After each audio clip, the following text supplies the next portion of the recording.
அட்டகாசமான அபார்ட்மெண்ட்ஸ் நம்ம அம்பத்தூர்ல அம்பத்தூர் ரயில் நிலையத்திலிருந்து 5 minute drive லக்ஸரி 2 BHK மற்றும் 3 BHK அபார்ட்மெண்ட்ஸ்.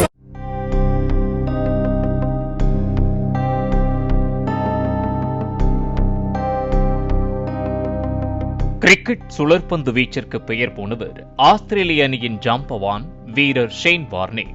இவர் கடந்த 2022ஆம் ஆண்டு தாய்லாந்து சென்ற நிலையில் ஹோட்டல் அறையில் உயிரிழந்தார். மாரடைப்பு காரணமாக அவர் உயிரிழந்தார் என தெரிவிக்கப்பட்ட நிலையில் அவரது மரணத்திற்கு பலரும் தங்கள் இரங்கல்களை தெரிவித்து துக்கம் அனுசரித்தனர்.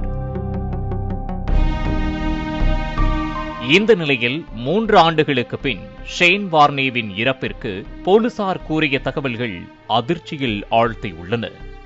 ஷேன் வார்னே ஹோட்டல் அறையில் இறந்து கிடந்தபோது அவரது உடலிற்கு அருகில் ஒரு பாட்டில் இருந்ததாகவும் அந்த பாட்டிலில் பாலியல் உணர்வை தூண்டும் காமக்ரா என்ற மருந்து இருந்ததாகவும் தகவல் வெளியாகியுள்ளது. தாய்லாந்தில் தடை செய்யப்பட்டிருக்கும் இந்த மருந்து இதயம் பலவீனமானவர்களுக்கு பாதிப்பை ஏற்படுத்தும் என கூறப்படுகிறது. ஏற்கனவே வார்னே இதய பிரச்சனையால் பாதிக்கப்பட்டிருந்த நிலையில் காமக்ரா பாட்டிலில் இருந்து அவர் எவ்வளவு எடுத்துக்கொண்டார் என்பது தெரியவில்லை என போலீசார் தெரிவித்துள்ளனர்.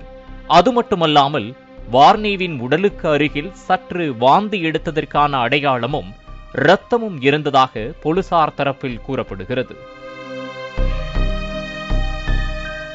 முதலில் இதனை அறிந்த மூத்த போலீஸ் அதிகாரி அந்த பாட்டிலை மறைத்ததாகவும் அதனை உடனடியாக அகற்றும்படி அவர் உத்தரவிட்டதாகவும் தகவல் வெளியாகியுள்ளது.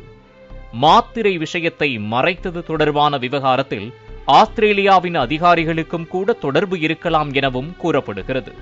ஏனென்றால் ஷேன் வார்னே ஆஸ்திரேலியாவை பொறுத்தவரை கிரிக்கெட் ஜாம்பவானாக வலம் வந்ததால் அவரது பெயருக்கு களங்கம் ஏற்படுத்த விரும்பாமல் இருந்திருக்கலாம் என காவல் அதிகாரி தெரிவித்துள்ளார். அட்டகாசமான அபார்ட்மெண்ட்ஸ் நம்ம அம்பத்தூர்ல அம்பத்தூர் ரயில் நிலையத்திலிருந்து 5 minute drive லக்ஸரி 2 BHK மற்றும் 3 BHK அபார்ட்மெண்ட்ஸ்.